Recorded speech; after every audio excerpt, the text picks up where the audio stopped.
आता होळी धुलिवंदन हे झालेलं आहे, तरी पण मी त्याबद्दल थोडंसं सांगणार आहे की धुलिवंदन असू दे किंवा रंगपंचमी असू दे, तर हा आपला एक भारतामधला प्रमुख सण म्हणून मानला जातो. आता त्याचं आध्यात्मिक कारण सर सांगतीलच, परंतु वैज्ञानिक कारण म्हणजे हा जो काही सण आहे तर तो फाल्गुन महिन्यात येतो.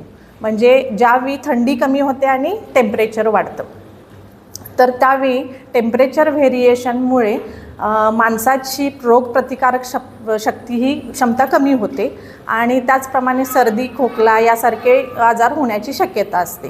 त्यामुळे आपण जे काही धुलिवंदन म्हणजे हे करतो,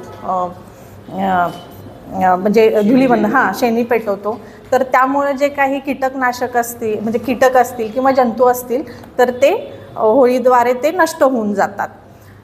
त्याचप्रमाणे रंगपंचमी ही खेळली का जाते, तर रंगपंचमीमुळं जे काही मानसिक मनोरुग्ण असते किंवा मानसिक आजार हे कमी होतात. कारण एकमेकांना आपण रंग लावतो, त्यामुळं आपण एक फ्रेश वाटतं आपल्याला.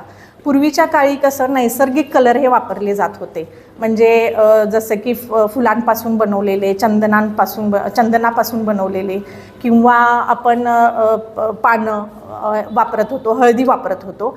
त्याचा स्किनवर चांगला परिणाम होत होता.